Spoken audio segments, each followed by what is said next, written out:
I hope you enjoy the story. Let's begin. Jack Mallory stared at the clock on the microwave. 8:47 p.m. Delilah was supposed to be home at 6. No call. No text. The third time this week that he sat at the kitchen table, a systems diagram half completed on his laptop. The house was too quiet except for the occasional click of his keyboard. From upstairs came the muffled sound of Finn playing a video game, probably to drown out the silence that had become the soundtrack of their home. Jack closed his computer and rubbed his eyes. 12 years of marriage had come to this, working late to avoid conversation, sleeping with their backs to each other, and communicating through short, clipped sentences about schedules and bills. The front door opened with a soft click. Delilah's perfume reached the kitchen before she did something new, something he hadn't bought her. Traffic was terrible, she said without meeting his eyes. She dropped her purse on the counter and kicked off her shoes. Jack didn't respond immediately. He noticed her slightly smudged lipstick, the way she wouldn't look directly at him. Finn waited dinner for you. I made him eat at 7. He shouldn't have. I told you I'd be late. She poured herself a glass of wine, still avoiding his gaze. No, you said you'd be home by 6. His voice remained even, controlled. Delilah rolled her eyes. God, Jack, do we have to do this tonight? I had a long day. Doing what exactly? His question hung in the air between them. She took a long sip of wine. Work stuff. You wouldn't understand. Try me. Jack's face remained impassive, but his fingers tightened around his coffee mug. It's just marketing meetings, brand positioning, client dinners. She waved her hand dismissively. It's complicated. I design aircraft navigation systems, Delilah. I think I can follow along. His tone remained flat, factual. The silence stretched between them like a rubber band ready to snap. I'm going to check on Finn, she finally said, leaving her wine half finished. Jack watched her climb the stairs, noting how she glanced at her phone before knocking on their son's door. He heard her voice shift into what he privately called her mother mode, higher-pitched, overly enthusiastic, the voice she used when she wanted something or when others were watching. 20 minutes later, Jack stood in the hallway as Delilah emerged from Finn's room. He's worried about us, she whispered, a perfect crease forming between her eyebrows. And what did you tell him? That we're fine. That parents sometimes have rough patches. She looked at Jack expectantly, as if waiting for him to contradict her. He just nodded. Good night, Delilah. That's it. That's all you have to say. Her voice rose slightly. Jack shrugged. What else is there? He walked past her to Finn's room and knocked softly. Finn sat cross-legged on his bed, a chess set laid out before him. At 12, he had Jack's analytical mind and thoughtful eyes, but the wariness in his expression that was new. Playing against yourself again? Jack asked, sitting on the edge of the bed. Finn moved night. It's the only way to get better. Both sides need to play their best. Jack studied the board. Black's in trouble. Black always thinks 3 moves ahead. White only thinks 1. Finn looked up at his father. Mom said you guys are fine. Jack considered his next words carefully. Your mom and I are going through some things.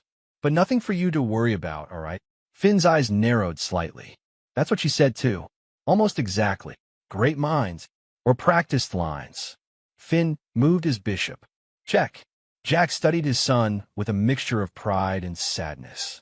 Why had he gotten so perceptive? It's late. School tomorrow. Finn began putting the chess pieces away. Dad, yeah, if you and Mom, if something happens, I don't want to live with Grandma Marta. Jack felt something cold settle in his stomach. Nothing's happening, but you know I'd never let that happen. Promise? I promise. Jack ruffled his son's hair. Now sleep. As he closed Finn's door, he heard Delilah's voice from their bedroom. She was speaking softly, but the hushed, intimate tone was unmistakable. Jack stood motionless in the hallway. I can't tonight. He's suspicious. No, of course not. I miss you too. Jack didn't need to hear more. He walked downstairs and slept on the couch, staring at the ceiling until dawn broke. The next morning, Jack drove Finn to school, the silence between them comfortable in a way it never was with Delilah anymore. Chess club today? Jack asked as they pulled up to the school entrance. Finn nodded. Tournament next week. I'm playing third board. Good. That's great. Jack hesitated. Listen, Finn. No matter what happens between me and your mom, I want you to know that.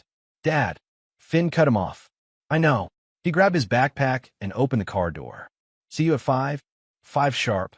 Jack confirmed. As Finn jogged toward the school building, Jack's phone buzzed with a text from Delilah's mother. Brunch today? Need to discuss Delilah's birthday plans. The usual place, Jack grimaced. Marta Reese had never approved of him. In her eyes, her daughter had Mary beneath her. Choosing a pragmatic engineer over the type of flashy executive Marta had envisioned for her only child that can't today. Deadline at work, he replied, feeling no guilt at the lie. Almost immediately came the response. Still the same Jack. All work, no family. No wonder she's unhappy. He put the phone away without responding and drove to work, his mind already calculating possibilities and outcomes like the systems he designed. If Delilah was having an affair and all evidence pointed to that conclusion, then he needed to prepare. Not to save the marriage. That ship had sailed. But to protect Finn. 3 days later, Jack sat in his home office after midnight, reviewing their credit card statements. The pattern was clear. Lunch charges at places Delilah claimed to hate, hotel bar tabs on afternoons she was supposedly at yoga, a jewelry purchase 2 days before Valentine's Day that he'd never seen. And then there were the texts. He wasn't proud of looking at her phone while she showered, but he needed confirmation. The messages to TM left little doubt. Miss your hands already. For hours isn't enough. When can I see you again? Jay will be at his conference next week. That you're my reward for putting up with this life. Each message was a knife, but Jack felt oddly detached. Like he was analyzing a failing component in a system, not the death of his marriage. The shower stopped running. Jack quickly returned to his computer, switching screens to a work project. Delilah appeared in the doorway, wrapped in a towel. Coming to bed? She asked, her voice holding a sweetness that hadn't been there in months. Soon. Need to finish this section. She lingered. You've been working late a lot. So have you. He replied without looking up. Delilah sighed dramatically. All you do is work. Do you even notice I'm here anymore? Jack finally looked at her. I notice everything, Delilah. Something in his tone must have registered because her expression changed subtly. What's that supposed to mean? Nothing. Go to bed. I'll be up soon. After she left, Jack opened a new document and began making notes. Dates, times, expenses. Evidence. He wasn't going to confront her, not yet. First, he needed a plan.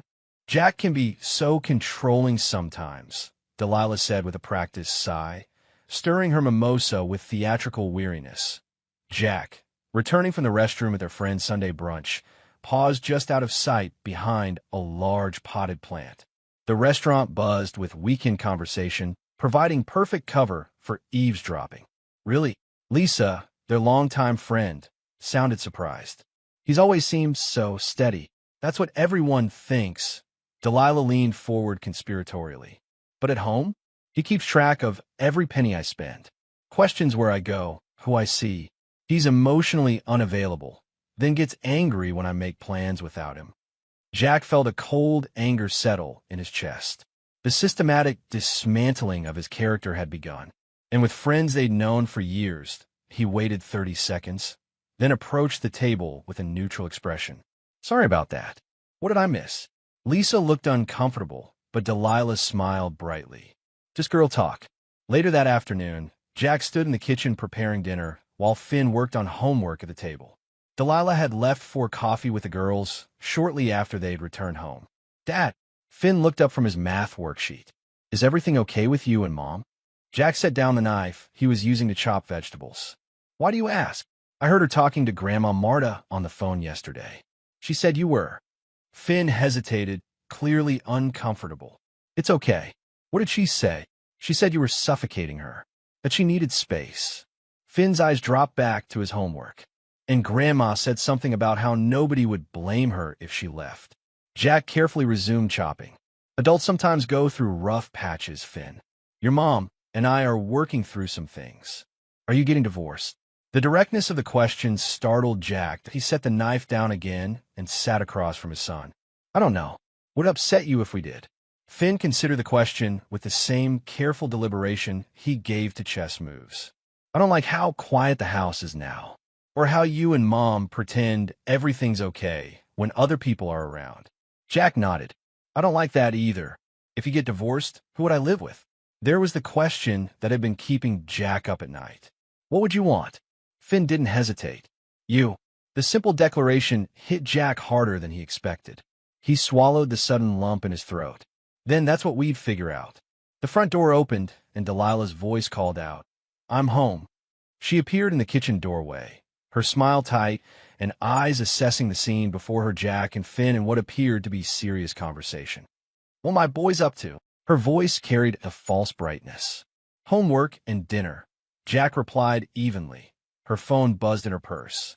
She glanced at it, and her expression changed, momentarily softened in a way Jack hadn't seen directed at him in months. "About to make a quick call," she said, already turning away. "Work stuff." "On Sunday?" Jack asked. She paused. "The Henderson account. It's a mess." She hurried upstairs without further explanation. Jack and Finn exchanged a look. "That wasn't a work call," Finn said quietly. Jack nodded. "I know." The following Tuesday, Jack sat in his car outside Marta Reese's upscale condominium complex.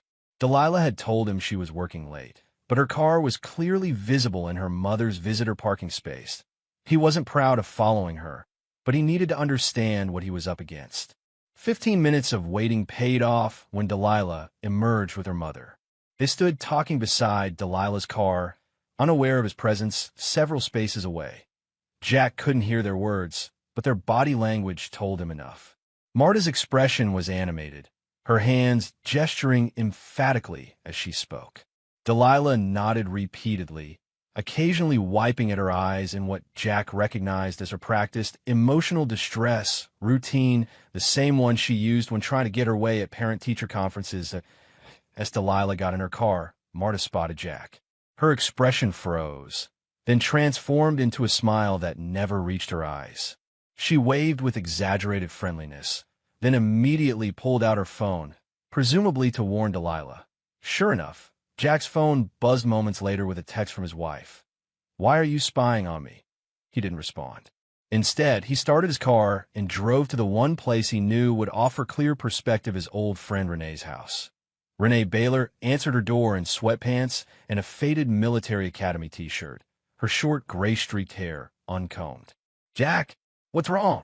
"Everything," he said simply. 20 minutes and one beer later, he'd laid out the situation. Renee, now a school counselor after 15 years in the military, listened without interrupting. When he finished, she leaned back in her chair. "She's setting you up," Renee said bluntly. "The character assassination, the secret meetings with her mother, the unexplained absences, she's building a narrative." Jack nodded. "For divorce. Not just divorce. She wants to win. And in her mind, winning means taking everything: the house, public sympathy, maybe even Finn." Jack's grip tightened on his beer bottle. "That's not happening." "Then you need to get ahead of this." Renee's expression was grim. "Document everything. Every unexplained absence. Every unusual expense. Get a lawyer, not just any lawyer, but someone who specializes in high-conflict divorces. I've already started keeping records." "Good."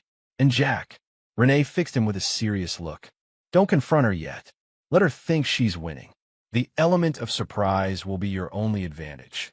Jack nodded, already mentally compiling a battle plan.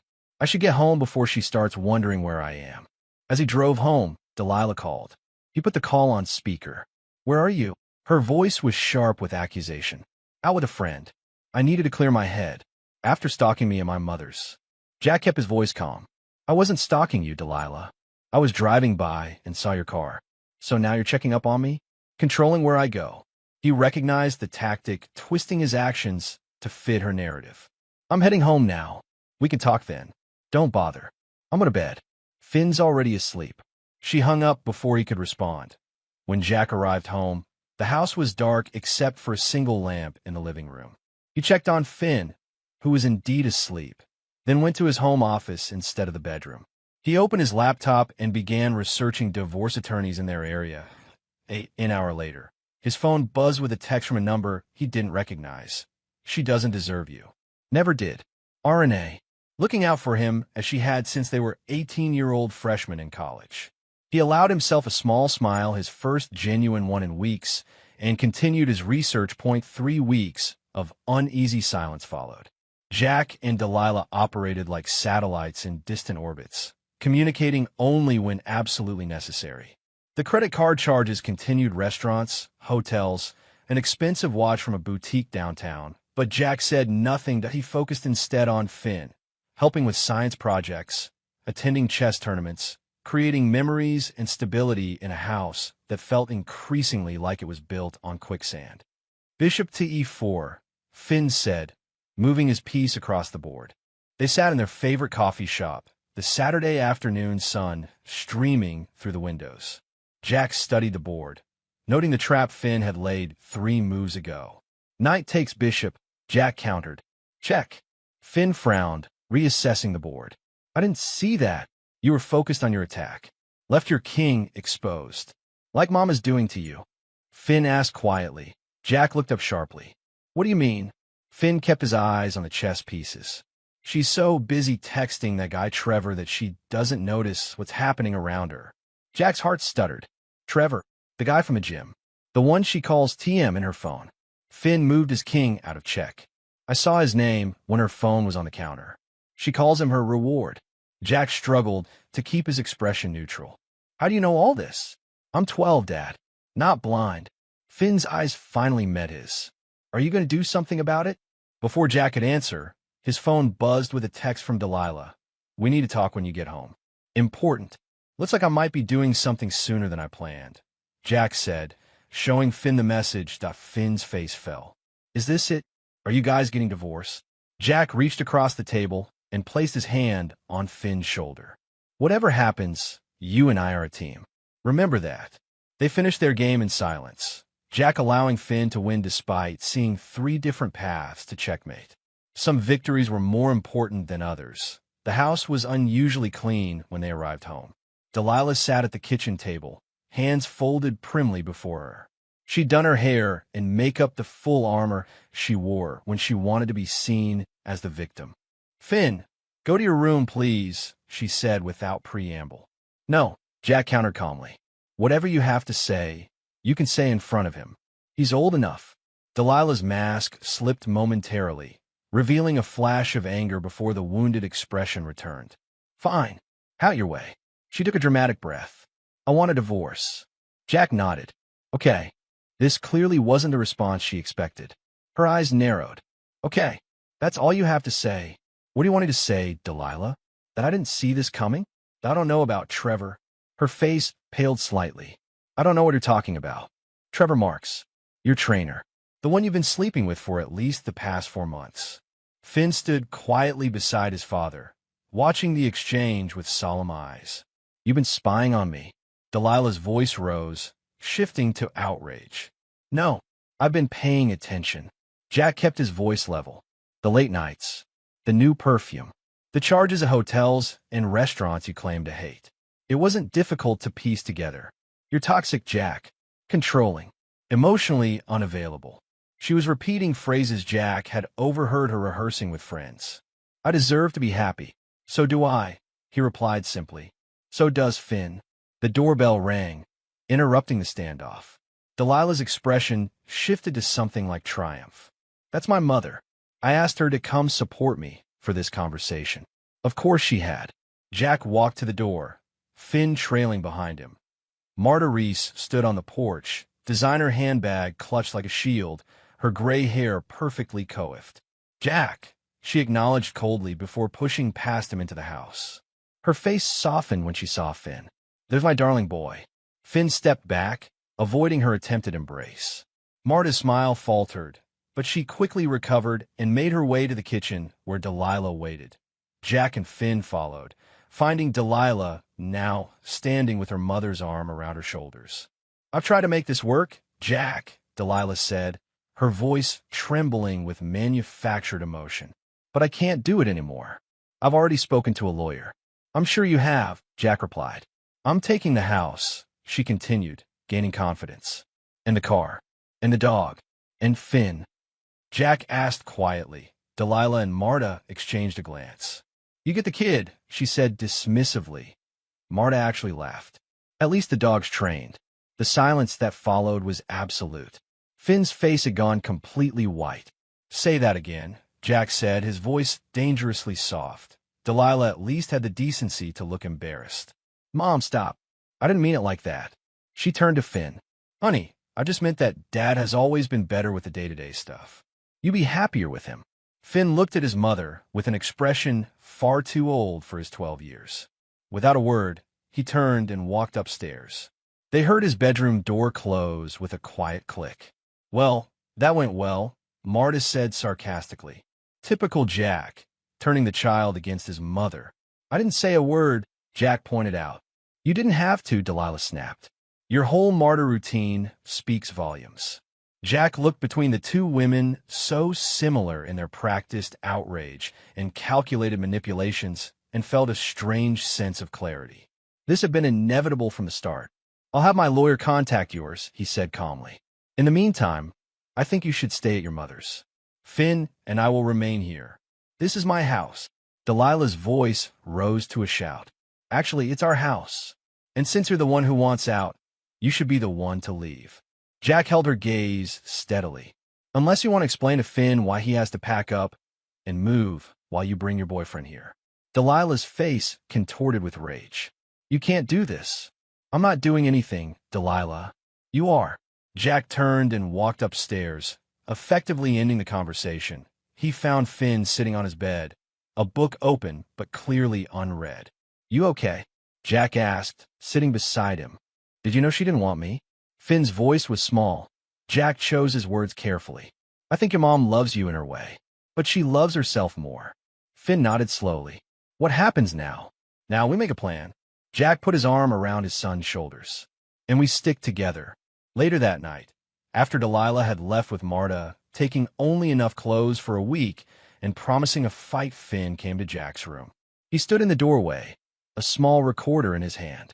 Dad, I recorded something you should hear. Jack sat up in bed. What is it? Mom talking to Trevor on the phone last week. She called him her reward for putting up with us. Finn held out the recorder. She also talked about what she was going to take when she left you.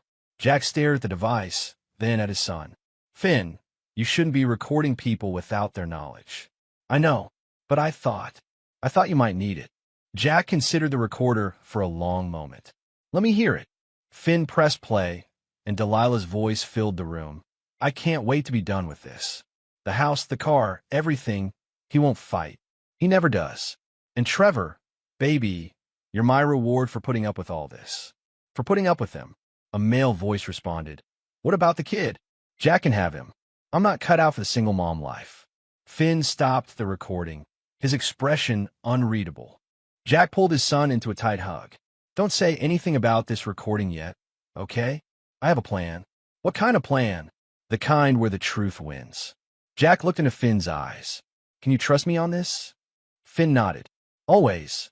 Jack sat in the parking lot of Ohio First Credit Union, watching as the branch opened for the day. He was the first customer through the door at 9 a.m. sharp. I'd like to open a new checking account, he told the young banker who greeted him. And I need to discuss some changes to my existing joint accounts. 40 minutes later, he left with a new account in his name only, having transferred half of their joint savings, precisely half, not a penny more into it.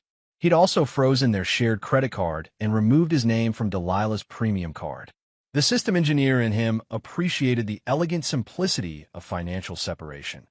Next stop, a small lockbox rental at a different bank, where he deposited his grandfather's vintage watch collection, the deed to the cabin his parents had left him, and several other valuables Delilah might claim in the divorce. Not hiding assets, just securing them. By noon, he'd met with IT at his company and changed all his passwords, secured his work laptop with new encryption, and requested that any communications about his employment, salary, or benefits be directed solely to his company email, not their home address. Jack worked methodically through his list, crossing off items one by one. Within 3 days, he had secured everything of importance: financial records, family heirlooms, personal documents. The only item left was the most important: Finn. Dr. Elena Winters, the therapist, introduced herself, extending her hand first to Jack, then to Finn. It's nice to meet you both.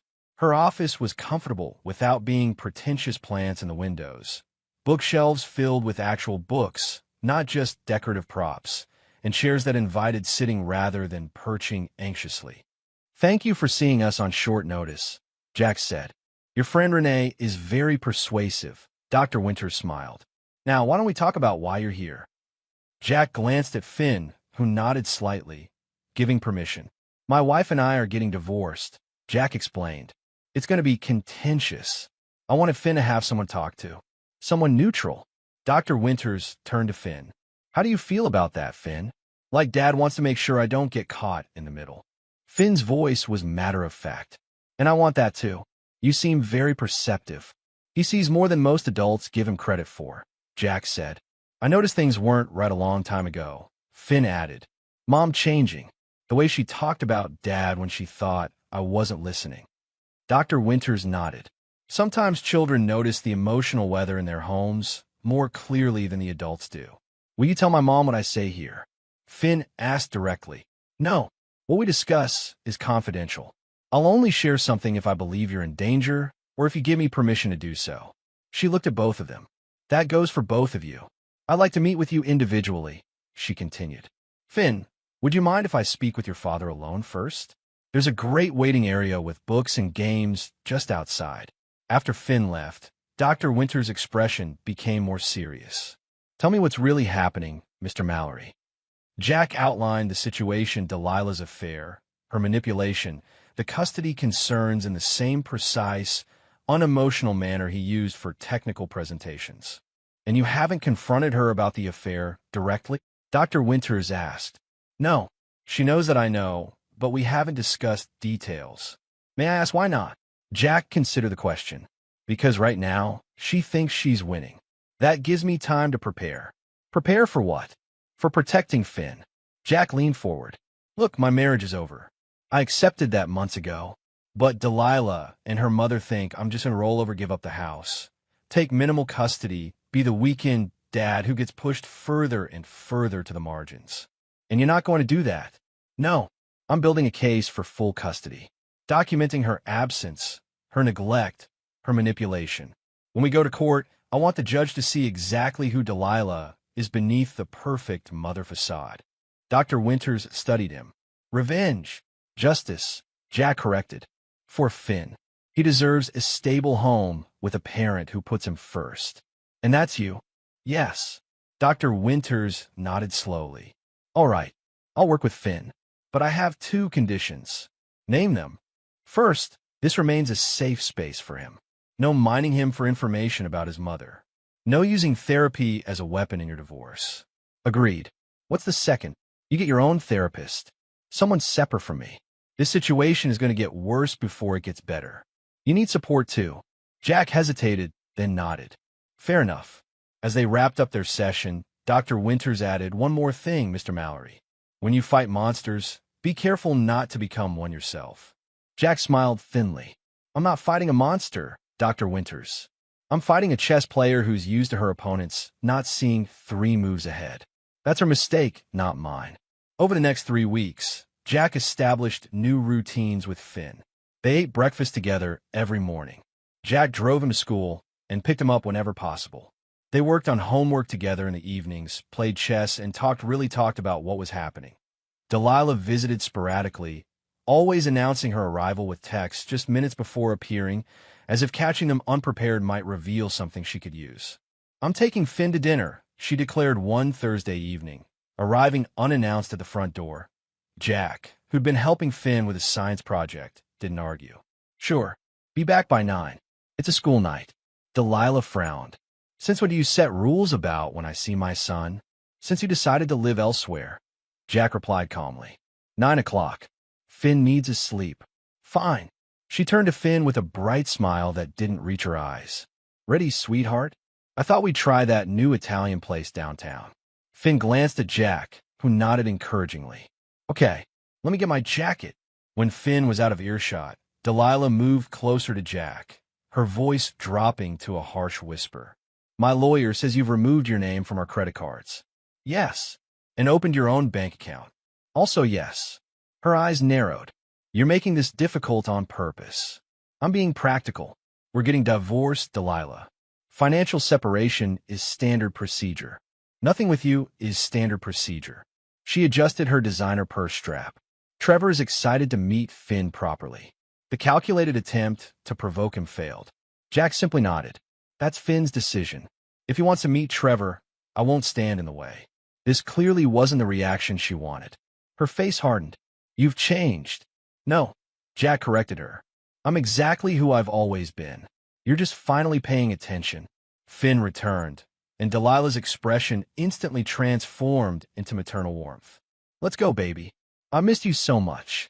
As they left, Jack noticed Finn's stiff posture, the way he maintained distance from his mother, even as she tried to pull him close. The boy caught Jack's eye just before the door closed and gave a small, reassuring nod.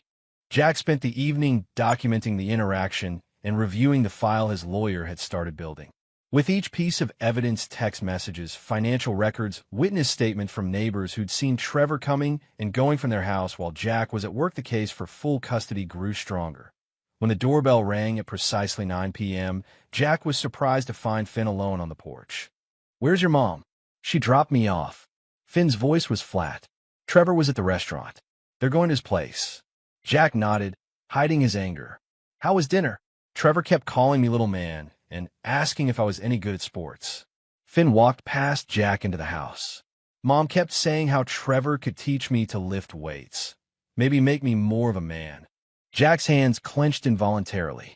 I'm sorry. She also kept saying things about you. How you were never there for her. How you were distant and cold. Finn turned to face his father. I recorded it. On my phone. She didn't notice. Jack sighed. Finn, I appreciate you trying to help, but nothing, Dad. Finn's young face was set with determination. She's lying about you. To everyone. I'm not going to just let her do it. Looking at his son, Jack felt a complicated mix of pride and sadness. We'll use the recordings if we need to, but only if we need to. Finn nodded, apparently satisfied. I'm going to finish my homework. As Finn headed upstairs, Jack's phone buzzed with a text from Delilah. Finn had a great time with Trevor. Says he can't wait to see him again. Maybe we can work out joint custody after all. The blatant lie should have angered him, but Jack felt only a cold resolve. He didn't respond to the text. Instead, he opened his email and wrote to his lawyer. Time to move forward. Let's meet tomorrow.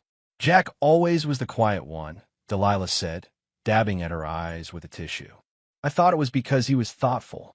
Now I realize he was just cold. She sat in Lisa and Mark Baker's living room, surrounded by friends who'd known them for years. Jack had declined the invitation to the dinner party, citing work, a decision Delilah was now weaponizing. How's Finn handling everything? Lisa asked, refilling Delilah's wine glass. He's confused, Delilah sighed.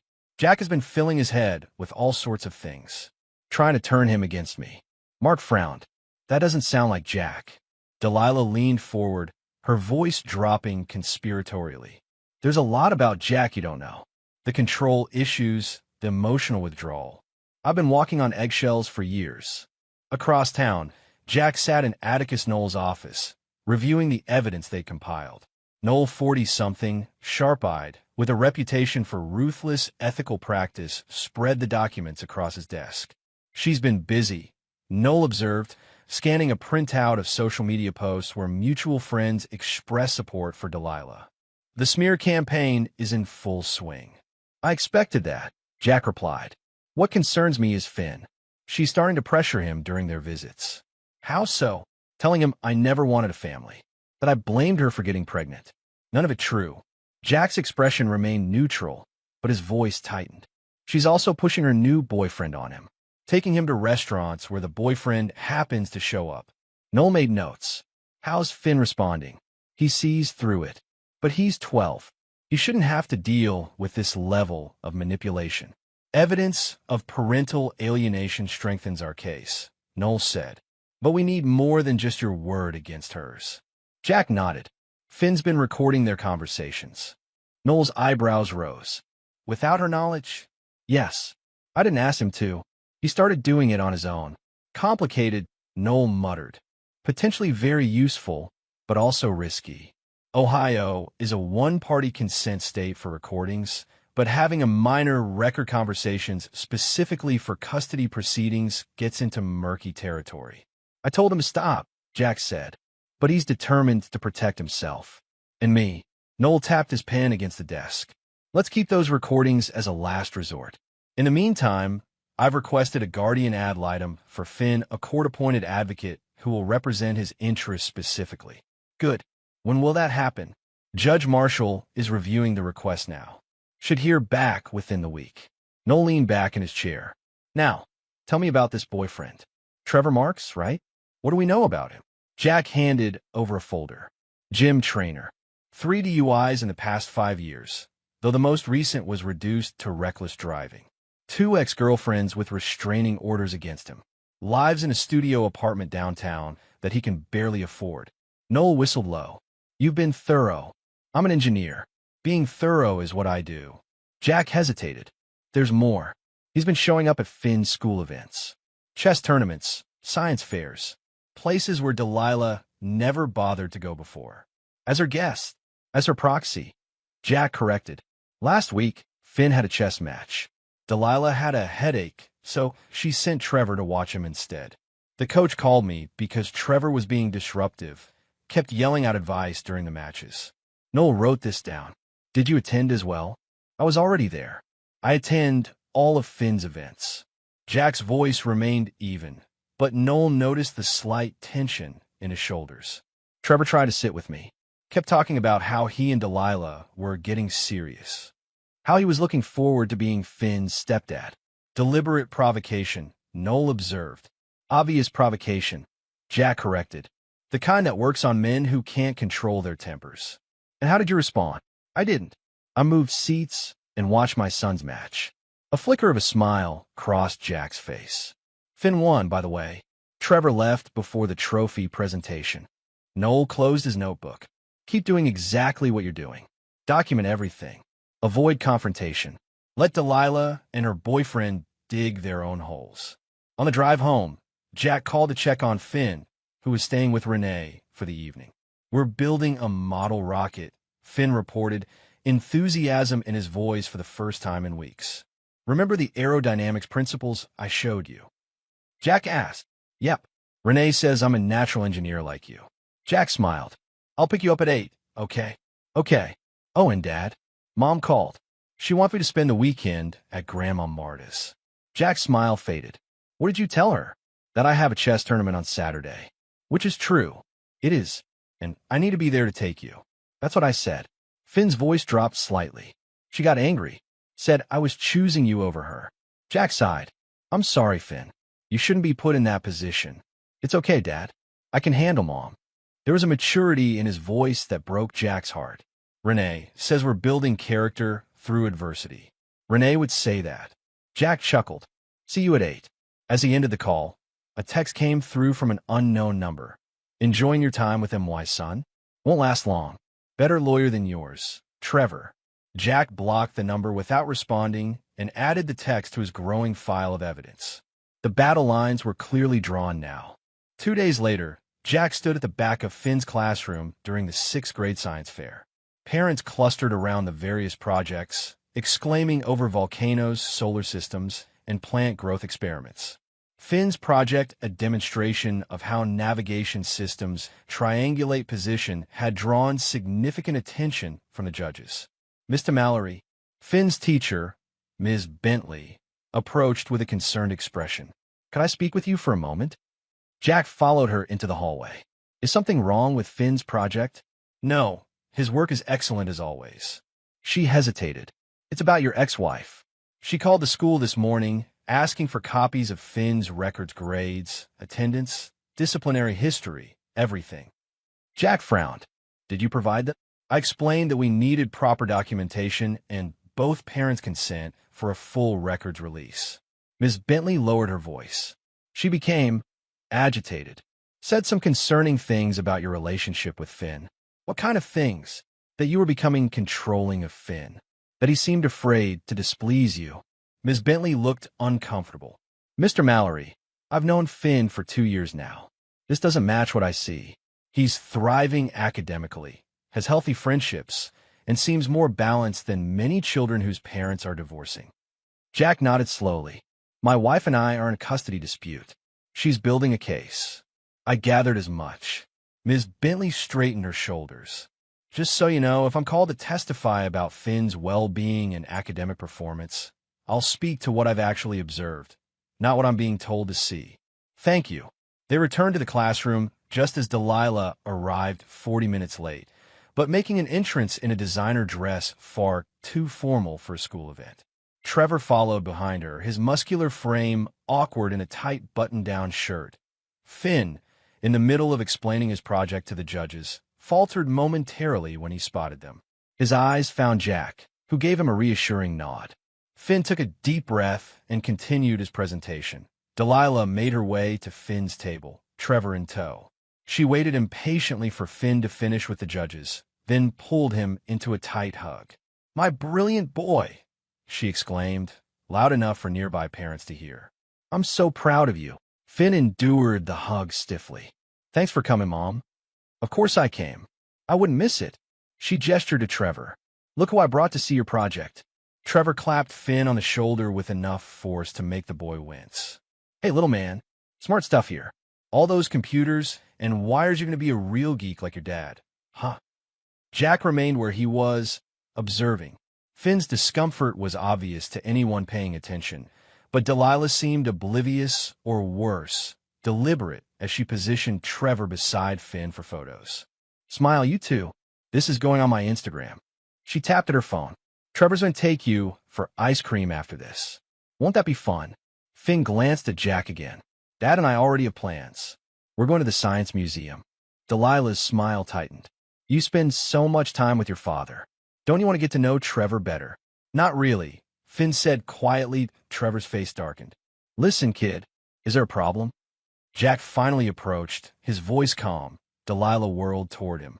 "Why can't you let Finn have a relationship with Trevor? Are you that insecure?" Several nearby parents turned to watch the developing drama. Jack kept his voice low. "This isn't the place, Delilah.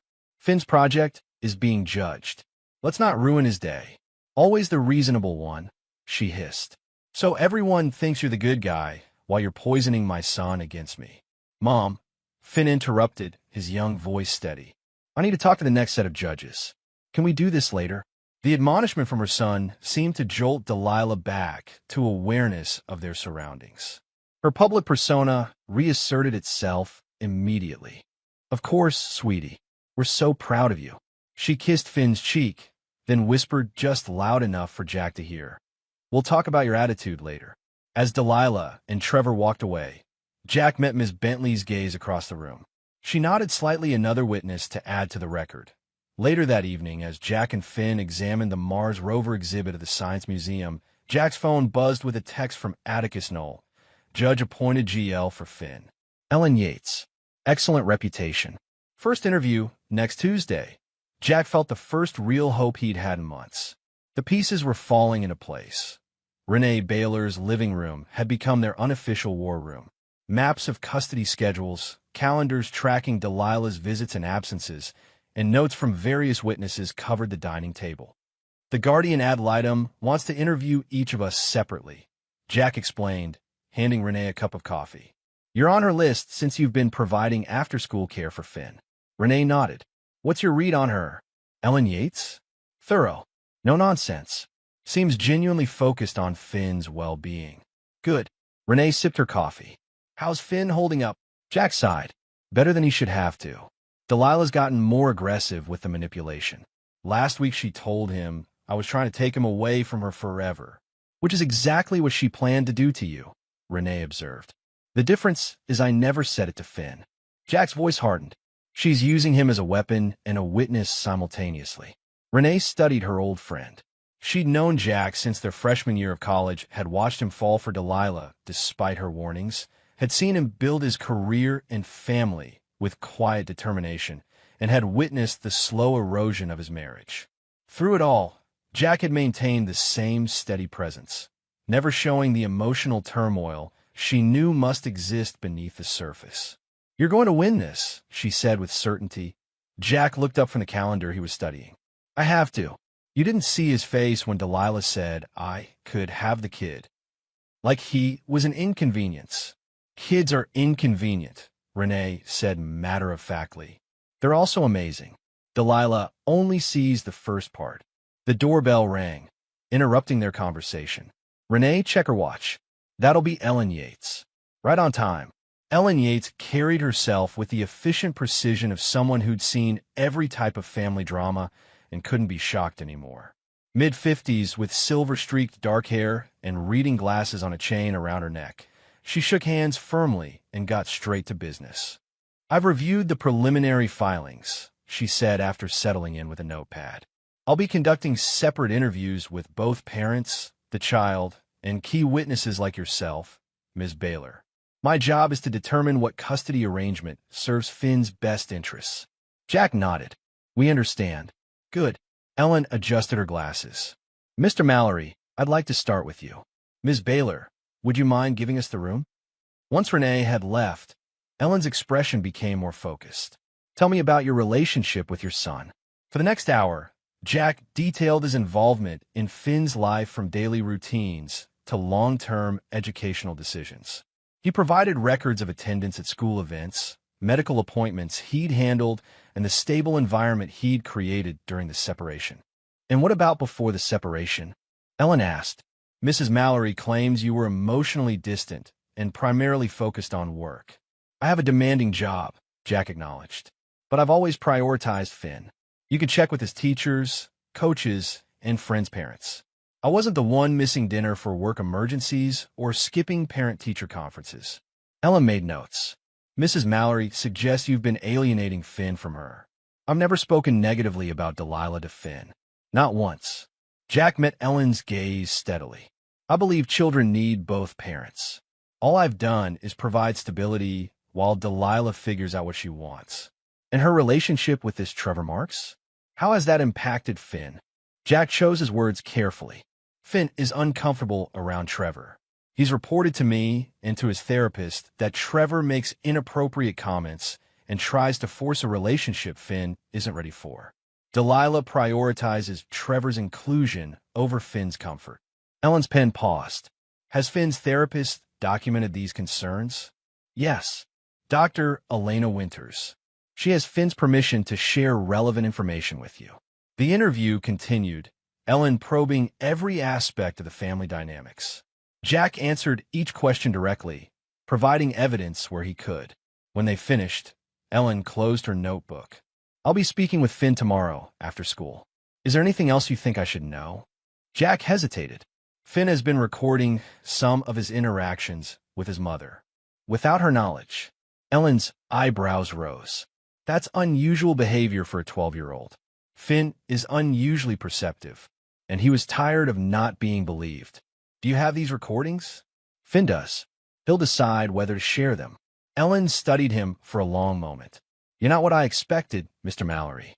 Based on your wife's statements, I anticipated someone controlling, possibly emotionally abusive. Delilah is creating a narrative that serves her purposes," Jack said simply. "I'm focused on what serves Finn's." After Ellen left, Renee returned to the living room. "How did it go?" "Hard to tell." Jack rubbed his eyes. "But at least she's thorough. That works in your favor.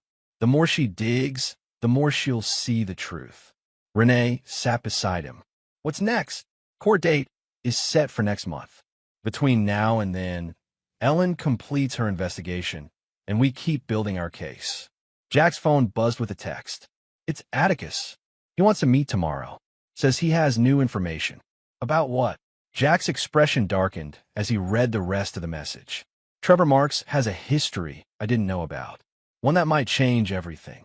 The courthouse hallway buzzed with tense energy. Jack stood with Atticus Knoll, reviewing last-minute details while Finn sat nearby, uncomfortably formal in a tie and blazer. "Remember," Atticus said quietly, "let them make the first mistakes. Delilah's lawyer will try to provoke you. Don't take the bait." Jack nodded. "I won't." Across the corridor, Delilah held court with her mother and her attorney, Kendra Slate, a sharply dressed woman known for aggressive tactics in divorce cases. Trevor Marks was notably absent, A strategic decision Jack had predicted after Atticus's investigation revealed Trevor's previous arrest for domestic disturbances. All rise for the Honorable Judge Raymond Phillips. The courtroom formalities proceeded with ritualistic precision. Opening statements established the battle lines. Delilah sighed, painting Jack as controlling and emotionally unavailable. Jack's side emphasizing stability, consistent parenting, and Finn's clear preference. Kendra Slate called Delilah as her first witness. Under careful questioning, Delilah portrayed herself as a devoted mother trapped in a cold marriage. Jack was distant, she testified, her voice carefully modulated to convey suppressed pain. When I tried to discuss our relationship, he would shut down. Work always came first. And how did this affect your son? Kendra prompted. Finn started to withdraw. Became anxious about pleasing his father. Delilah dabbed at her eyes. I tried to create enough warmth for both of us. Jack kept his expression neutral, watching Finn's reaction from the corner of his eye. His son's face had gone completely still, the chess player evaluating an opponent's move. Mrs. Mallory, Kendra continued, did your husband support your career aspirations? Not really. He said he did, but there were always comments about my expensive taste or my social job. Delilah's voice hardened slightly. Marketing wasn't serious work like his engineering. Kendra nodded sympathetically. And since the separation, has Mr. Mallory been cooperative regarding visitation? He interferes constantly, schedules conflicts deliberately, turns Finn against me. Delilah's voice broke convincingly. My own son barely speaks to me now. When Atticus rose for cross-examination, his approach was surgical. Mrs. Mallory, you testified that your husband was distant and work-focused. In the past 3 years, how many of Finn's school events did you attend? Delilah blinked. I don't keep count. Many of them. The school does keep count. Attendance logs show Mr. Mallory attended 38 events in that period. You attended 11. Atticus placed a document before her. Does that refresh your recollection? I had work commitments. Just yes or no, please. Does this document accurately reflect your attendance? Yes, but during the marriage, who primarily prepared Finn's meals? We shared responsibilities. According to your housekeeper's deposition, Mr. Mallory prepared breakfast and dinner most weekdays, while you were often running late or attending events. Is that accurate? Delilah's composure slipped slightly. Maria exaggerates. She always liked Jack better. Let's talk about your current living situation. Atticus continued smoothly. You're residing with your mother, correct? Temporarily. And you've been seeing Trevor Marks for how long? Delilah glanced at her lawyer. I don't see how that's relevant. Judge Phillips leaned forward. Please answer the question, Mrs. Mallory. About 6 months, she admitted. 6 months, Atticus repeated thoughtfully.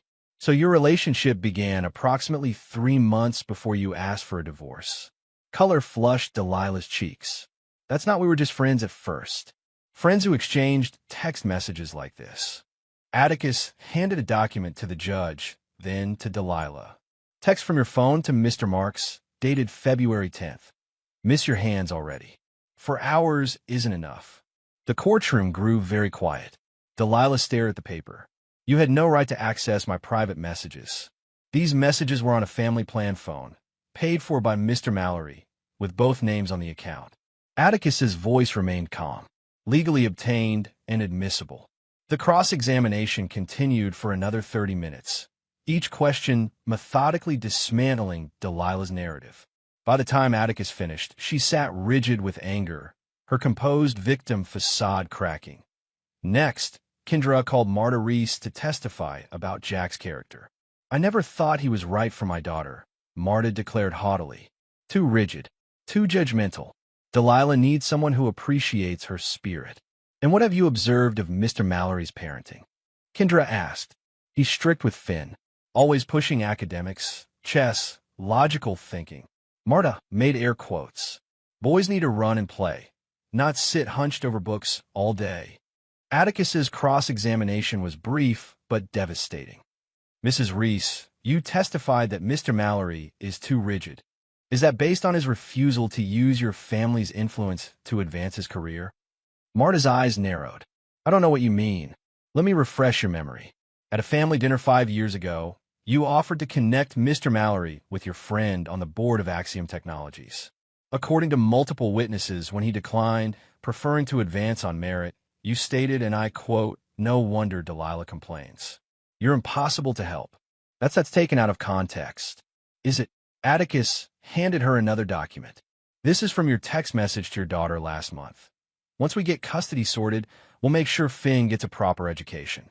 Jack can visit on holidays if he behaves. Marta paled. How'd you get that? Your daughter shared it with Finn. Finn shared it with his father. Atticus smiled thinly. One final question. On the night Mrs. Mallory asked for divorce, were you present? I was there to support my daughter. And did you laugh when she told Mr. Mallory, "You get the kid"? Did you then add, "At least the dog trained"? The courtroom went completely silent. Marta's gaze darted to Finn, who stared back unflinchingly. I would never say such a thing, she huffed. No further questions, Atticus said, returning to his seat. WY late afternoon. The judge called a recess until the following day. Jack found Finn sitting alone in the hallway, his tie loosened. You okay? Jack asked, sitting beside him.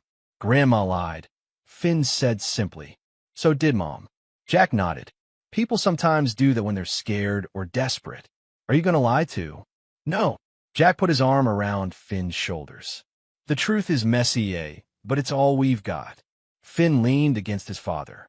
The judge seemed surprised when Atticus showed those texts. He's building a picture, Finn, showing who people really are, not who they pretend to be.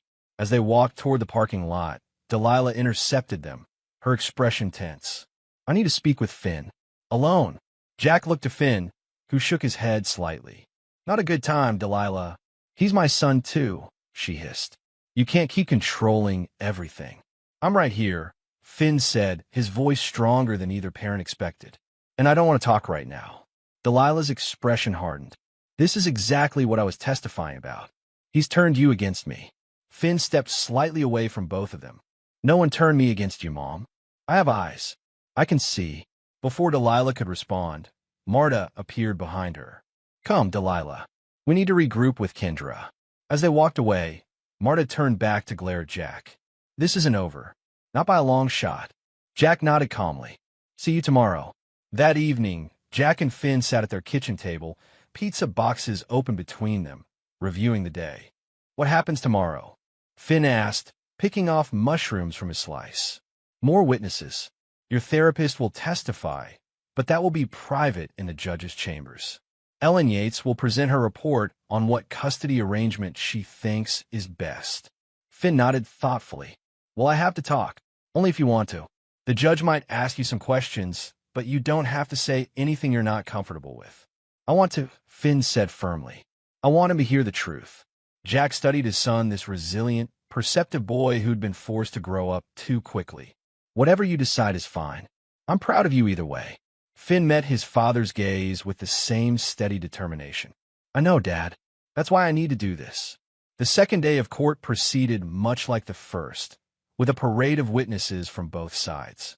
Jack's colleagues testified to his reliable character and commitment to Finn. Finn's teachers praised his involvement in school activities. Dr. Winters provided professional insights about Finn's emotional state during the separation.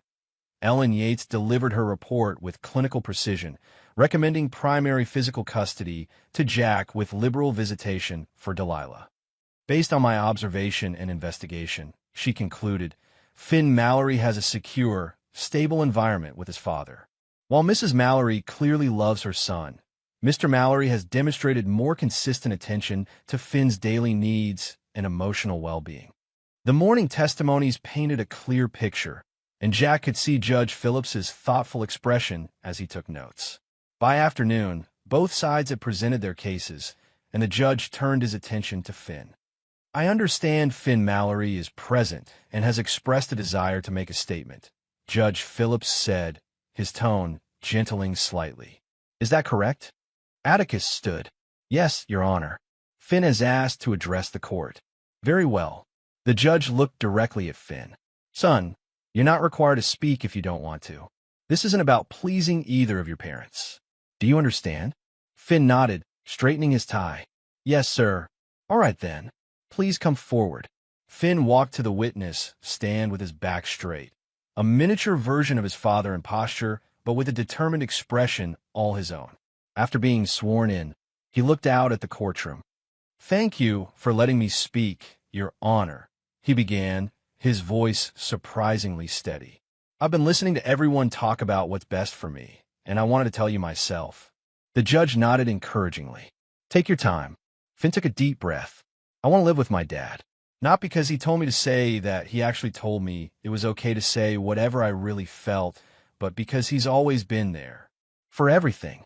Big things and small things."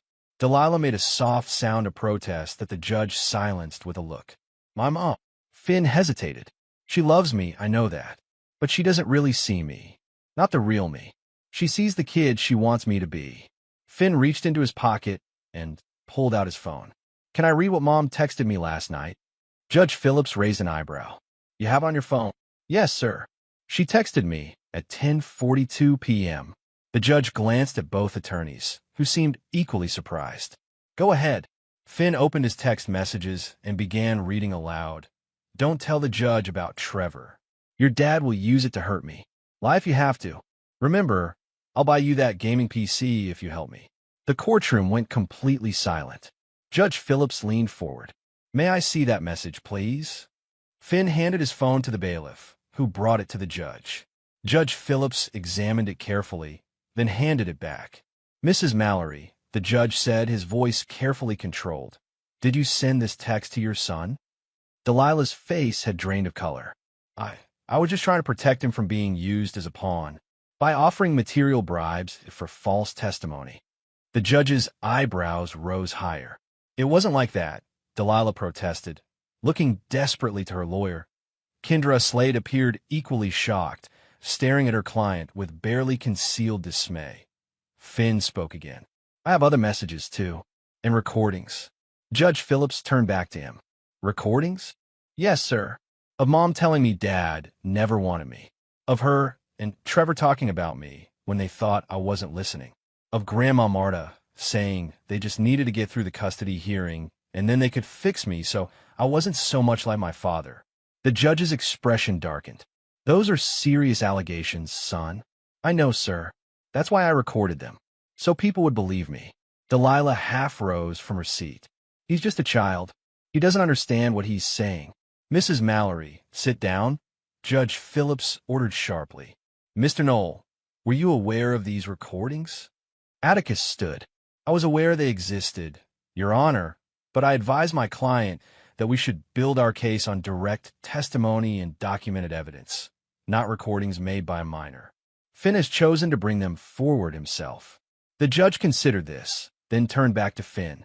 "Do you understand why recording private conversations without permission might be problematic?" Finn nodded solemnly. "Yes, sir. Dad told me the same thing. But I also know that in Ohio, only one person in the conversation needs to know about the recording." I looked it up. A flicker of what might have been admiration crossed the judge's face. "You did your research. I just wanted the truth to matter," Finn said simply. Judge Phillips studied the boy for a long moment, then nodded. "I think we need to take a brief recess. Court will resume in 30 minutes, at which point I'll hear these recordings in chambers with both attorneys present." As the courtroom emptied, Jack remained seated, processing what had just transpired. Atticus leaned over. "Did you know he was going to do that?" Jack shook his head. "No. He mentioned the text from last night, but not the rest." Across the room, Delilah was engaged in a heated, whispered argument with her lawyer. Marta sat with her head in her hands. Finn returned to Jack's side, uncertainty finally showing on his face. "Did I do the wrong thing?" Jack put his arm around his son's shoulders. "No, you stood up for the truth. I couldn't be prouder." When court resumed, the atmosphere had shifted dramatically. Judge Phillips had listened to the recordings and reviewed the text messages. His expression was grave as he addressed the courtroom. "In light of the evidence presented today, I'm ordering an immediate independent psychological evaluation of Finn Mallory and a complete forensic analysis of the electronic communications between all parties." He fixed Delilah with a stern look. The attempt to manipulate a child's testimony through bribery is extremely concerning to this court. Delilah appeared to have aged years in the past hour. Her carefully constructed facade had crumbled, leaving her looking small and desperate. Additionally, the judge continued, I'm temporarily awarding sole physical custody to Jack Mallory, with supervised visitation for Delilah Mallory, pending the completion of these evaluations. He banged his gavel. Court is adjourned until further notice. As people filed out, Jack and Finn remained seated, letting the crowd thin before making their exit. Atticus shook Jack's hand. The judge will likely make his final ruling within the week. Given what happened today, I'd say our chances are excellent. Jack nodded. Thank you, Atticus. As they finally stood to leave, they found Ellen Yates waiting in the corridor. That was unexpected, she said, with a hint of a smile. Though perhaps it shouldn't have been. Finn is remarkably self-possessed for his age. He always has been, Jack replied, watching as Finn gathered his backpack. Ellen lowered her voice. For what it's worth, I would have recommended full custody to you even without today's revelations. The difference in parenting priorities was clear from the beginning. Thank you for being thorough. Just doing my job. She hesitated. Take care of him, Jack. He's had to grow up faster than he should have. Jack watched Finn carefully folding his tie, methodical even in this small task. We'll be okay. We're a team. The independent psychological evaluation took place over 2 weeks, a series of interviews, tests, and observations that probed every aspect of Finn's relationship with both parents. Jack cooperated fully, answering questions honestly and providing access to their home, schedules, and daily routines. That Delilah's participation was more erratic. She missed one appointment completely, arrived late to others, and became defensive when questioned about her text messages or future plans for Finn. Dr. Marcus Wheatley, the court-appointed psychologist, was meticulous in his approach. He visited both homes, Jack's carefully maintained family house and Marta's sleek condominium where Delilah was staying. He interviewed teachers, neighbors, and friends. He reviewed the recordings Finn had made, along with text messages, emails, and social media posts from both parents. Meanwhile, a digital forensics expert examined all electronic communications, confirming the authenticity of Finn's recordings and uncovering a treasure trove of damning evidence. Delilah and Marta discussing strategies to win the divorce, Trevor's aggressive texts about putting Jack in his place, and perhaps most disturbing, a systematic campaign to manipulate Finn's perception of his father. That on a rainy Tuesday morning, Jack sat in the kitchen helping Finn with a math problem when his phone rang. It was Atticus. The reports are in, his lawyer said without preamble.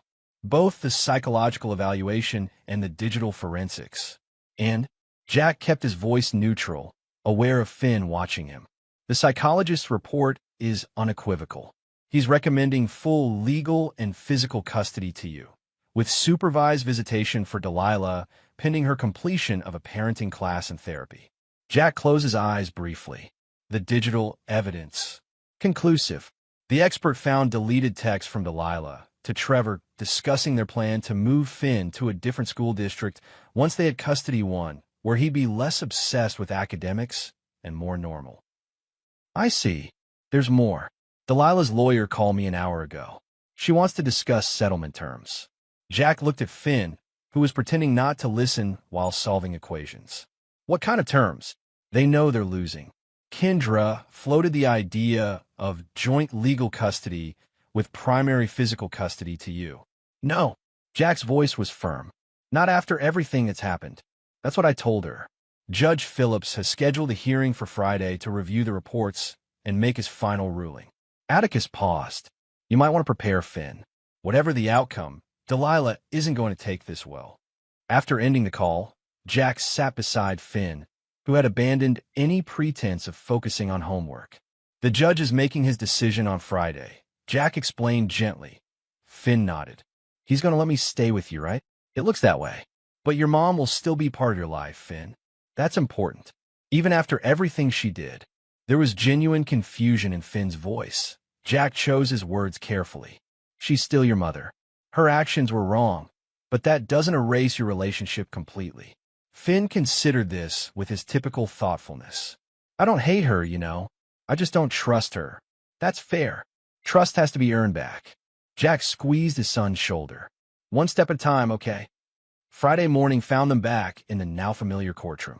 The atmosphere was markedly different. Delilah sat subdued beside her lawyer, her usual perfect appearance slightly frayed at the edges. Marta was nowhere to be seen. Judge Phillips wasted no time. I've reviewed both expert reports thoroughly. The findings are consistent and concerning. He looked directly at Delilah. Mrs. Mallory, the evidence indicates a pattern of manipulative behavior toward your son, prioritizing your personal interests over his well-being and attempting to alienate him from his father. Delilah stared at the table, saying nothing. Mr. Mallory, the judge continued, turning to Jack. The reports commend your consistent parenting, emotional stability, and commitment to maintaining a healthy environment during this difficult time. Jack nodded once in acknowledgement. Based on these findings and the evidence presented, I am awarding full legal and physical custody of Finn Mallory to his father, Jack Mallory. The judge's voice was firm, but not unkind. Mrs. Mallory will have supervised visitation twice monthly, to be gradually increased pending completion of court-mandated parenting classes and therapy. The judge addressed additional matters. The family home would remain with Jack and Finn. Child support would be paid by Delilah. The dog, to Finn's relief, would stay with them. Each pronouncement seemed to diminish Delilah further, until she sat with her shoulders hunched, a shadow of her former confident self. When Judge Phillips finished, he looked directly at Finn. Young man, I want to acknowledge your courage in speaking up. It's not easy to tell difficult truths, especially when they involve the people we love. Finn straightened in his seat. Thank you, sir. This court is adjourned. The judge banged his gavel one final time. As people began to file out, Jack noticed Trevor Marks slipping out a side door. He hadn't realized the trainer had been watching from the back of the courtroom. The coward hadn't even approached Delilah, who now sat alone at the counsel table, her lawyer already gathering her papers to leave.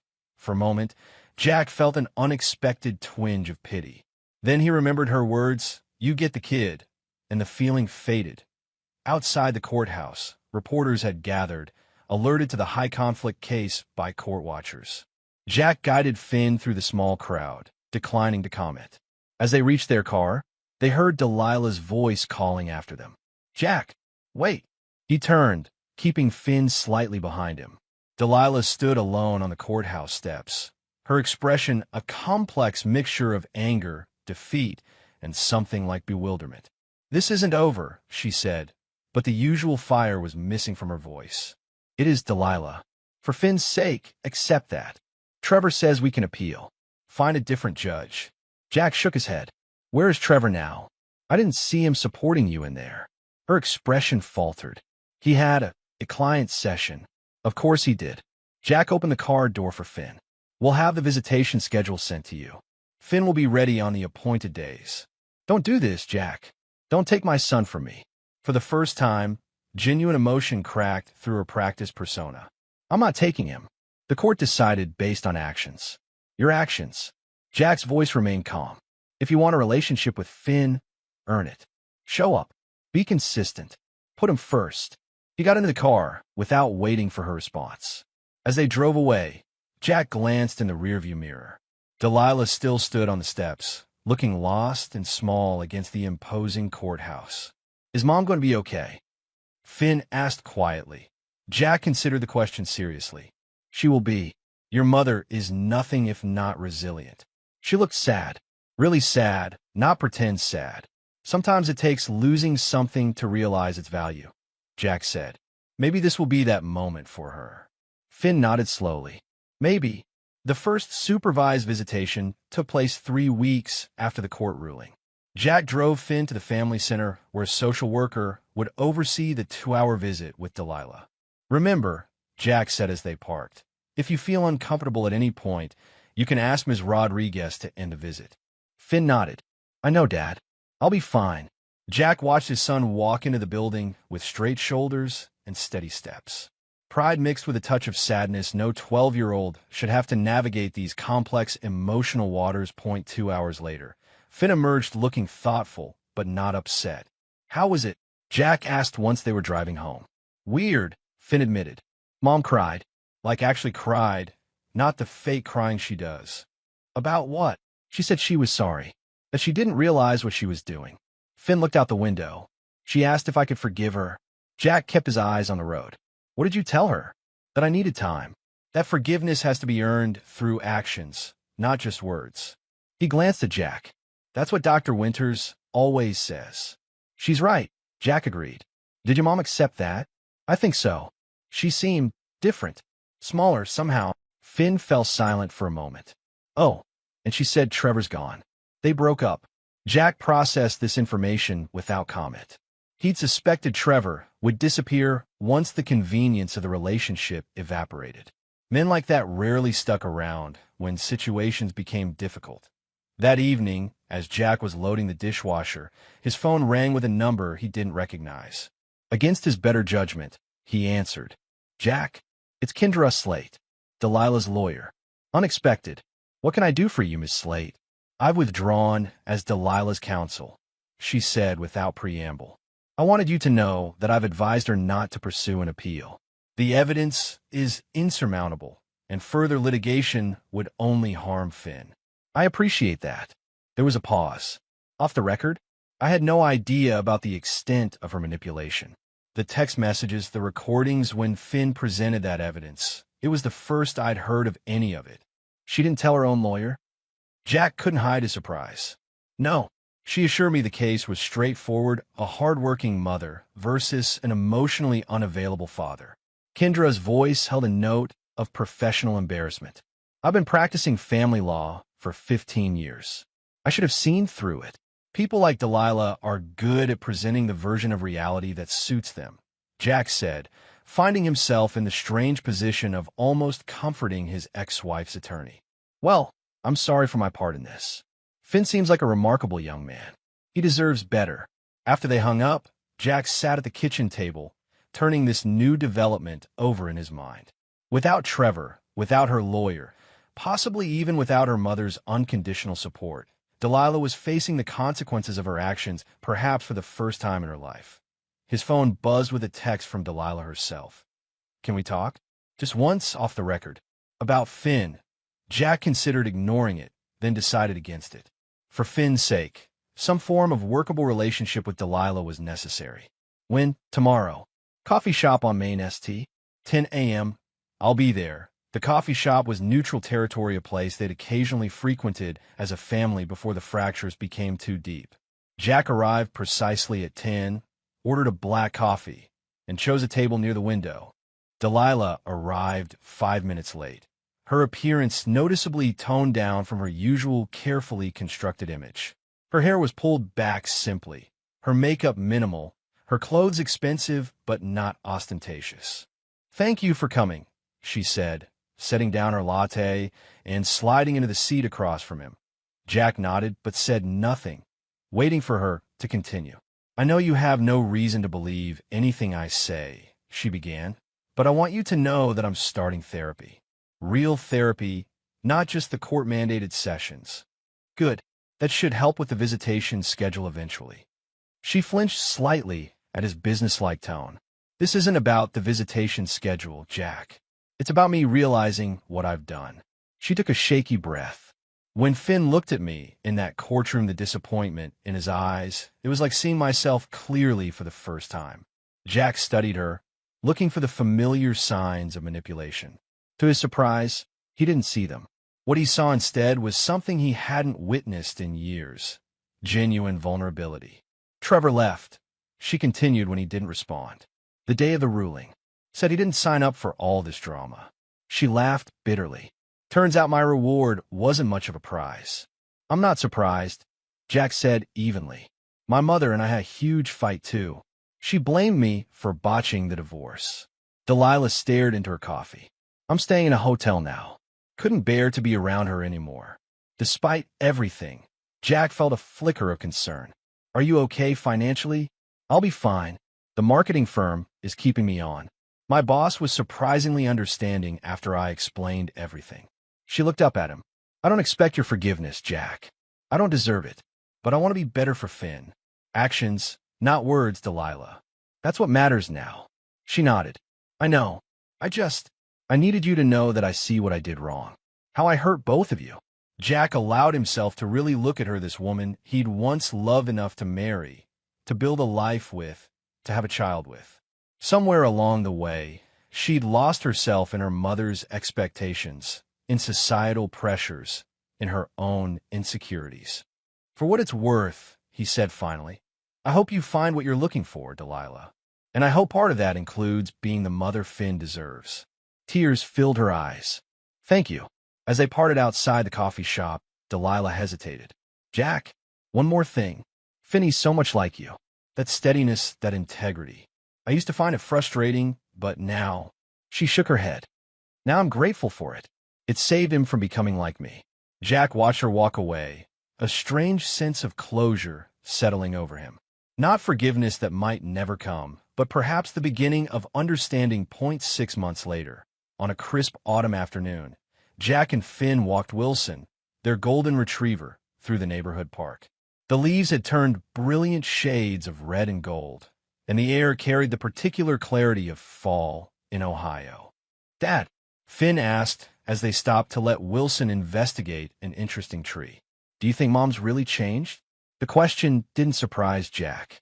Delilah had been consistent with her visitation, had completed her parenting classes, and had gradually begun to rebuild her relationship with Finn. The supervised visits had recently transitioned to unsupervised day visits, and while Jack remained vigilant, he had to acknowledge the visible effort Delilah was making. I think she's trying, he answered honestly. People can change if they really want to. Finn nodded thoughtfully. Dr. Winters says people rarely change completely, but they can become better versions of themselves if they face their flaws honestly. Dr. Winters is a smart woman. They continued walking, Finn tossing a tennis ball for Wilson periodically. Their routine had stabilized over the month: school, chess club, therapy, weekend activities. The dramatic upheaval of the divorce and custody battle had given way to a new normal that, while different from what Jack had once envisioned for their family, held its own kind of peace. Mom wants me to spend Thanksgiving at Grandma's, Finn said after a while. She said to ask you if it would be okay. Jack considered this. Marta had been noticeably absent from Finn's life since the court ruling whether by her choice or Delilah's. He wasn't sure. How do you feel about that? Finn shrugged. I don't know. Grandma sent me a birthday card last month. It was nice. Not fake nice. Would you be comfortable seeing her? Maybe, if you were okay with it. Jack stopped walking and faced his son. Finn, I want you to understand something. I will never keep you from having a relationship with any member of your family, as long as they treat you with respect. What happened between the adults is separate from your right to know your relatives. Finn studied his father's face. Even though Grandma was mean to you, even though she helped Mom try to take me away, even then, but you don't forgive them. It wasn't a question. Jack chose his words carefully. Forgiveness isn't always necessary for moving forward. I don't forgive what they did, but I won't let that stand in the way of your relationships. Does that make sense? Finn nodded slowly. Yeah, it does. He threw the ball for Wilson again. Maybe I'll go for dessert only. Test the waters. Jack smiled at the mature compromise. That sounds reasonable. Later that evening, after Finn had gone to bed, Jack sat at his desk with a blank sheet of paper before him. He'd been thinking about this letter for weeks, what to say, how to say it, when to share it. He began to write. Finn, someday, when you're older, you'll fully understand what happened between your mother and me. You'll have questions I can't answer now, perspectives I can't give you yet. But there's one thing I want you to know and remember always. You stood up when it counted. That's more than most men ever do in chess. We learn that every move has consequences. Some are immediate, others play out over time. Life works the same way. The choices we make to speak truth or remain silent, to act with integrity or compromise for convenience, define who we become.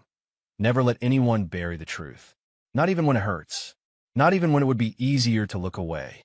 The people who truly love you will respect your honesty, even when it's difficult to hear. Those who don't, well, they teach us valuable lessons too. I don't know what kind of man you'll become, but I know you have the foundation of courage and clarity that will serve you well. Whatever path you choose, walk it with the same strength you showed in that courtroom. I am, and will always be, incredibly proud to be your father. Love. Dad. Jack folded the letter and sealed it in an envelope, writing "for Finn when the time is right" on the front. He placed it in his fireproof box, alongside other important documents. Someday, perhaps when Finn graduated high school or faced his own significant life challenge, the time would come to share these words. He went to the fireplace and added a log, watching as the flames grew stronger. From a mantel, he took down the last family photo they'd taken before everything fell apart, a Christmas portrait from the previous year, all three of them smiling for the camera. The perfect family image that had masked the reality beneath. Jack looked at it one last time, then fed it to the flames. He watched as the paper curled and blackened, transforming the false image to ash. Standing before the fire, his expression remained unreadable to anyone who might have observed him. But inside, beneath the calm exterior he presented to the world, Jack felt something he hadn't experienced in years. Victory.